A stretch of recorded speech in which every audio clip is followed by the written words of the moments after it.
back to my channel. If you guys are new here, welcome. My name is Christina. Today, this video is all about the experience of us let's just start with the chaos of the last week.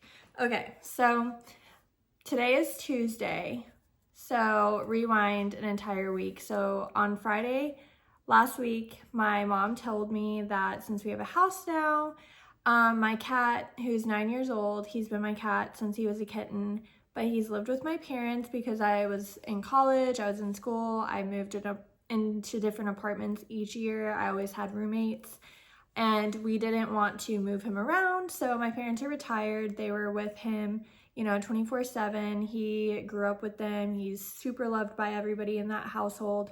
So they kind of just kept him until I was settled. And he's always still been my cat each time I've moved home. We still have like the bond. Like, I love him so dearly. So Friday, my mom's like, okay, you have your house, you're going to be getting your cat back. And I'm like, cool, I can do that. So we got him the next day. Trying to explain that to my husband. He was very concerned at first. He also thought he was allergic to cats. Turns out he's not. But he loves all animals, so I wasn't worried about him, like not loving him. It was just like a shock factor for him. Okay, so we get the cat home.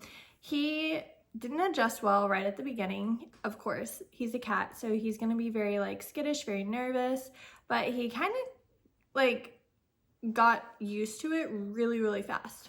Now, okay, the next day, this is before Kitty's fully like settled in. We get a text message, or I get a text message from one of my good friends, and she's like, hey, this kennel that we work at, it has this client who physically and medically will no longer be able to care for her Pomeranian. He's 2, he's fixed, he knows basic commands, and I'm not going to get into her story, but it's very serious. She quite literally will never be able to physically care for him ever again. Same for herself. So if that gives you any indication, very serious. She didn't just get him and couldn't take care of him. So we decided, okay, I need to let my cat settle in, so I'm gonna pick him up next Sunday. I thought he was located here in Nashville, and then I got told Atlanta, and then I had to drive all the way to Memphis. So I did a little short going and picking him up, but when I first got to him, he was with his original owner and her mother. And I think he was just under a lot of stress, knowing, something's happened to his owner. He knows something's going on. So he did not take well to me right off the bat. He snapped at me, he bit me. But I was just very patient with him. I've had so many animals in the past. I've rescued so many, I understand, it's really terrifying for them. Well, he gets warmed up to me, which is great. Now, she had previously mentioned, after we had discussed a little bit about what his attitude, personality is, that he's very protective, was what she said. I, having been around dogs who we've shown, who we've adopted, I've done tons of obedience training with dogs. He wasn't showing signs of protective behaviors, it was possessive behaviors. So he really disliked Colton, right off the bat. He was very skittish, very nervous, very aggressive towards him. And I'm like, okay, it's day 1. We're gonna get over this. It's gonna pass. Well, it kind of passed the first night. He warmed up to him kind of slowly. And then that night when he was saying goodnight to me, he lashed out at him, really bad. So I recognized the fact that he was laying on top of me, and this is when I realized it was possessive behavior, not protective behavior.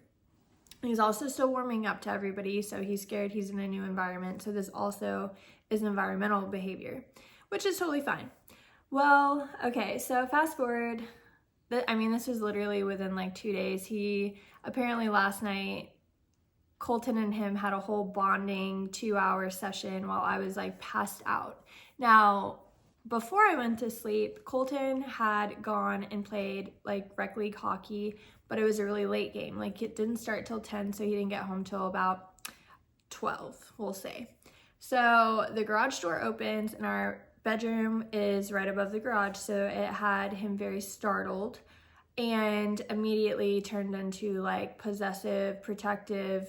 At that point, it was also protective. So he just started to really, you know, act up, fidget. He was running around, pacing back and forth, whatever. All the indications like he's really stressed. So finally I was like, okay, he's not coming onto the bed. It's probably not the best idea also to bring him for Colton to come in, and then this new dog is on the bed and Colton tries to like, you know, talk to him with him being like in possession, like protective mode. So I leave him on the ground, and he's basically hiding under the bed. So I'm like, okay, he can sleep on the floor. He's got his dog bed. He's got his toys. He can feel comfortable. It's not just like, oh, you're sleeping on the hardwood floor. We have tons of dog beds, cat beds, all that. Well, I wake up in the morning and my husband and this dog are just cuddling, and it is like the cutest thing ever. He is now getting along with the cat, which he had never been around. He's getting pretty well with like our current dog, Bear. Well, I guess they're both our current dogs, but with our first dog.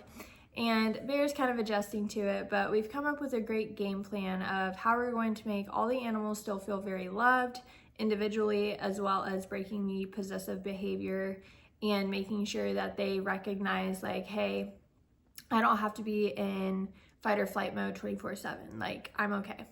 So what we plan to do is give them individual alone time, meaning keeping 2 of the other pets upstairs while we play with one of them downstairs, and rotating which ones we're doing that with. And then also when they're all together, giving them equal love in front of each other so they know like, hey, we have to share around here.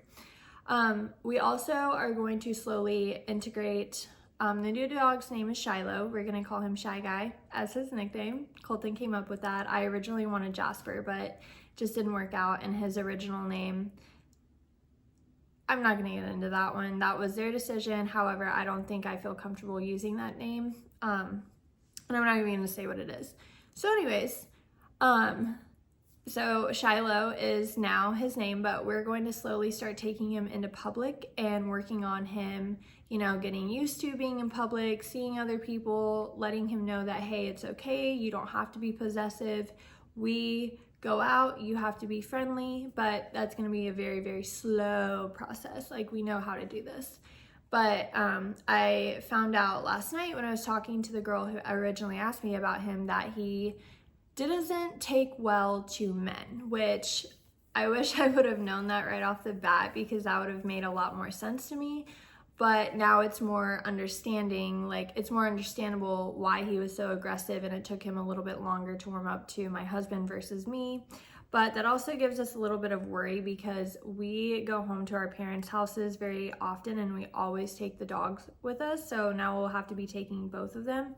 But obviously we both have dads, and both of them are big animal lovers. And I think it's just going to be very slow for them to warm up, because they don't see them obviously as frequently as they see us. But I think being outside of like the house will also help. And I mean, it's not like we're going to just like force him into the real world. We're going to work on like car rides, you know, letting him see people at like the drive-through window and things like that, but keeping him in the passenger seat. And we're also going to be bringing like Bear along with him, because we take Bear literally everywhere. And Bear's just such a good role model for that. And this dog, Shiloh, is only 2, so we have plenty of time to work on his behavior, but I just have to make sure that he stays safe. But overall, it's very exciting. It's very chaotic, because this was literally within a week of everything. But I just wanted to give you guys a little update on the fact that I went from a family of 3 to now a family of 5 in a matter of a week. But it's really exciting. I'm glad we adopted him. I think eventually he will fit in just fine with our lifestyle. But yeah, so, you know, I just wanted to show you guys or share this with you guys. And if you guys have any questions, any advice for me, I would also love that. But if you're not subscribed, please subscribe. Please like this video. Like I said, give me any advice in the comments below. But until next time, peace and love, guys.